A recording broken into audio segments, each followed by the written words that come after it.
Ano, hindi ka talaga titigil hanggat hindi puputok yung abdo mo? Paano ako titigil? Eh, wala nga. Bakit? Mainit na? Siyempre, nagahan. Hindi naman nag-iinit. Ay, huwag ka maghanap. Hindi pala mainit eh. Bakit hindi ba pwede? OFW ka? Grabe ka. Oo. Pero hindi mo pa kailangan. Pwede, parang hindi. Ganun. Walang pwede, walang parang hindi. Oo at hindi lang ang sagot. Oo nga. Ilang taon ka na ba sa abroad? Magto 2 years and 6 months na. So sa loob ng 2 years and 6 months, ibig sabihin, matindi na ang pangangailangan mo. Parang. Ang parang tanga. Nakatanga nito, wagas. Ang tanong ko sa'yo, matindi na ba ang pangangailangan mo? Hindi naman. Ay, di ba tayo maghanap? Tama lang. Ano hindi? Grabe ka, gid. Kailangan mo na o hindi pa? Kailangan na nga. Good job! Oo mo, hindi ka pa nga. Ang hindi, kailangan mo rin pala.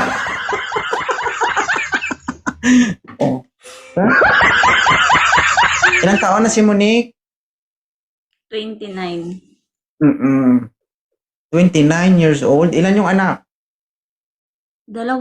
Nakalimutan mo na? 2 anak ha, 29 years old, single mom. Lagi niya rin kinakumusta si Lolo. Kilala mo si Lolo? Hindi. Palayaw niya, ul-ul. Agoy. Grabe ka, gid sa akon. Ano gusto mo sa mabawi lalaki? ka, gid daw. Mabuo, tapos, hindi, sang cheater. Yan, mabilis. Ilan taon ka na, sir? 29 po. 29. Oo. Ang babaeng to, matagal na sa ibang bansa. Single mom, may 2 anak. Oo.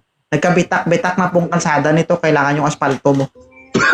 Grabe ka, gid daw. Huwag ka magreklamo, diskarte ko to. Paano ka magkajowa kung magreklamo ka? Sige, grabe ka na, ya. Manawalag bitak ka? Bitak na, Ay, tigalitik lang eh. Mamalos ka, gid ba? Ito malos ka, gid. Pasurero, ilang taon ka na? 30? 29 idol, 29 po. May anak ka ba? Wala po, wala. Baog ka? Todo, Hindi naman. May anak na lang nung nagka-college pa, gano'n. Asa na yung anak mo? Pero wala sa akin.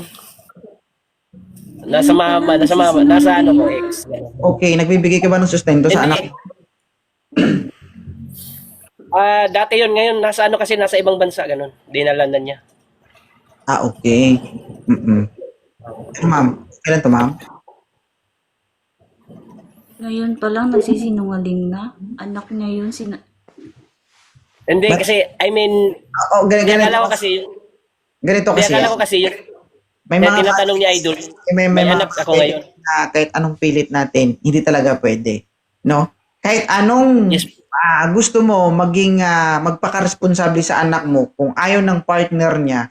Ito tandaan nyo kapag yung bata, una sa lahat, walang karapatan yung tatay. Bakit? Under custody ng nanay. Diba? Kapag dinala ng nanay sa malayo yung bata, walang magagawa yung tatay. Makinig ka sa akin, ma'am. Ibaba kita dito. Matulog ka na. Magbasa ka ng comment. Balik ka mamaya, sir. Ha? Seryoso ako ay mamakinig. Ha? Diba?